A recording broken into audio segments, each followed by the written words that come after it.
Hey, and welcome to Healthy Onward Living. It's Amber, and I am so pleased to be here today with Ashley, and she is going to be telling us about her story. And she's going to introduce herself, and I'm going to ask if you would also tell us what prompted you to start Superfoods. I've had issues with my health for many years, and I was searching and searching and kind of coming to a place of almost being hopeless. Like, okay, I've tried all the things, and most of Western medicine doctors say, well, you're healthy, you're fine. Except I was like, but my allergies are getting so bad that I'm reacting to all but about 12 foods, is what I was at towards the end. I had throughout the past about 10 years, there's been various things. Like I had some gallbladder issues. I did a lot of testing for that. They said it's all fine. I'm like, yeah, but I like it felt like gallbladder attacks here and there. So that was an issue. Um, the allergies just kept increasing every year. I would often have a bloated and distended tummy. I just looked pregnant all the time. My stomach was sticking out so far and it hurt.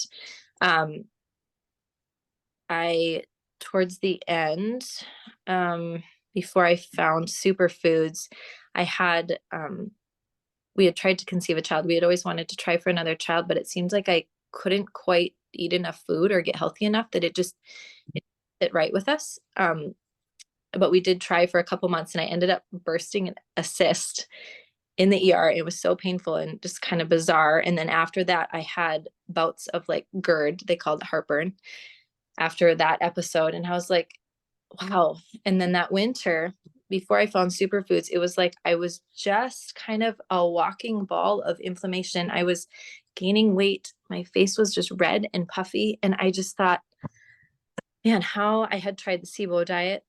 I had tried lectin-free diet.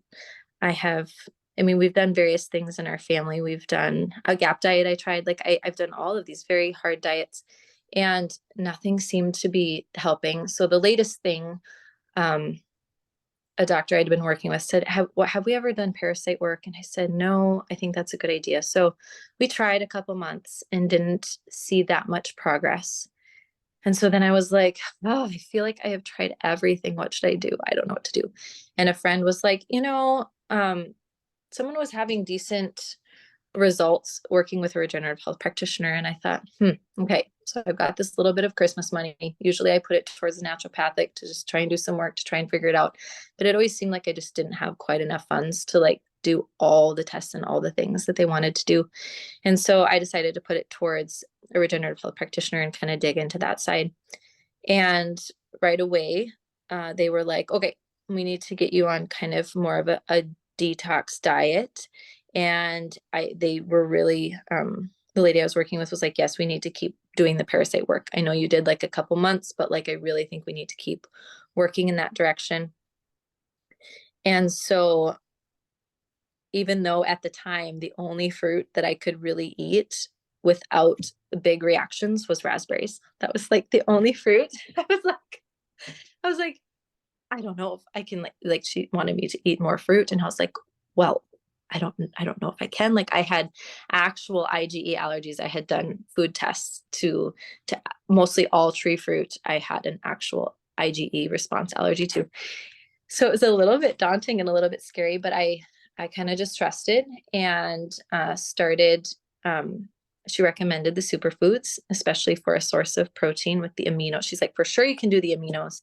And we searched through and found one shake that really fit with my diet and I wouldn't react to. So I started using that and I added in some greens. Greens are so important in detoxifying. And then added in ionic elements for mineral support. And so with doing that and really kind of attacking on the parasite side for about 3 to 4 months, um, I detoxed parasites and probably other things. And coming out of it, I was able to add a little bit more fruit and a little bit more fruit.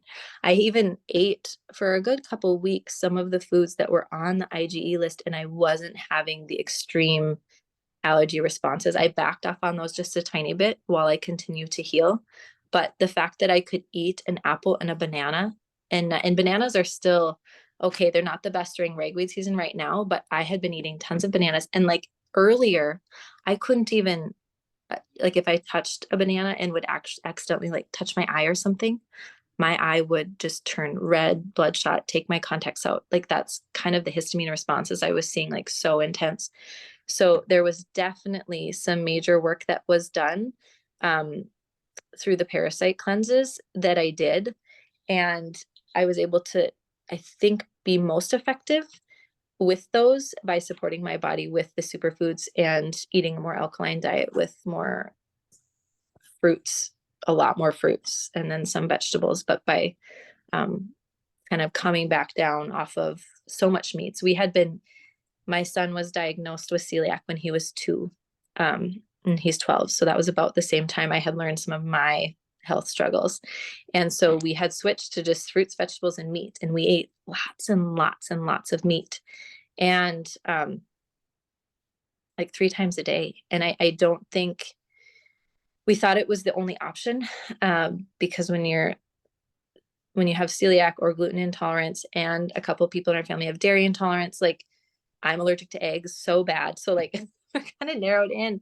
But I think just the high consumption of meat promoted some of the struggle that I was having. And then I did GAP diet, and I did some of these things that always had pretty heavy on meat, and I thought I needed it for the protein. And so I'm super grateful for the amino acids that are in the superfoods that I've been taking, because they've been allowing me to get the amino acids, like what I need from the protein, without actually having to eat tons of meat, which isn't, it's like just way more efficient way of getting the amino acids that you need from the protein instead of from meat. So I am super grateful for that. And I'm super grateful for just the expansion of some of the fruits. I love fruits, but like it seemed like all of it was irritating me. And so it's exciting that I've been able to eat a lot more fruit, and I've let in a couple more vegetables, which is also exciting.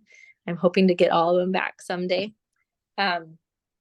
Another part of our story that we found out, and I think it ties into why my parasite load was so high, is a house that we'd been living at for about 5 years had some water damage in it, and there was a struggle there.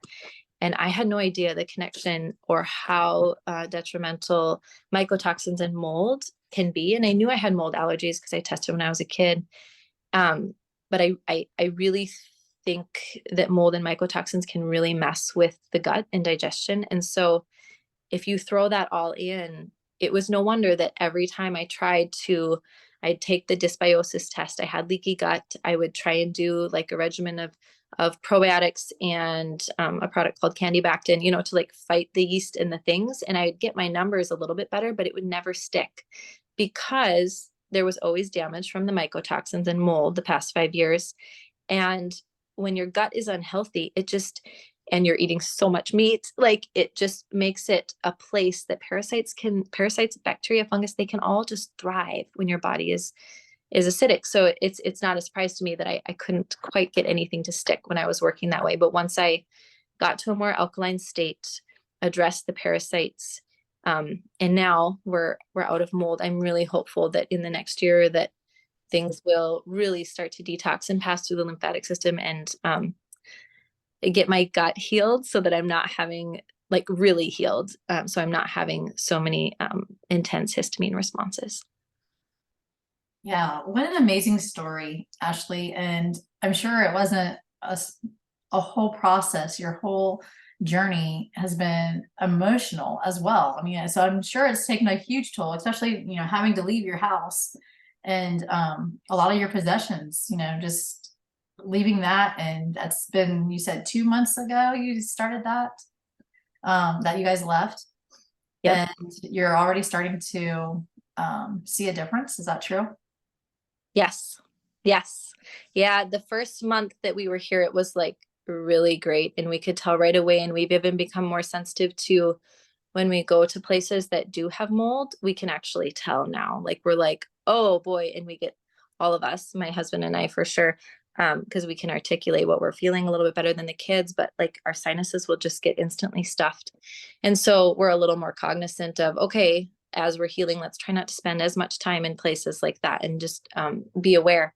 ragweed season started. So I feel like it's like blocked my senses of allergies and things a little bit, but that should, in North Dakota here, it should peak in about a week or two, and then I can get back to eating more watermelons and all the things that you shouldn't really eat with ragweed allergies. And I'm really hopeful that as I continue to work and detox the mold and do another parasite detox, they say a parasite detox every 3 months, 6 months, at least every year. I mean, that's kind of the basic. I mean, that's what we do for our animals. I think that we used to do that in history. I don't know. My husband reads living history books to my kids for homeschool. And I mean, they talk about this stuff. They would take pills with clove in it. Clove kills like the parasitical eggs. You know what I mean? Like this is like common knowledge that somehow we've lost in our current culture. And so I'm hopeful that with the little bits of work and effort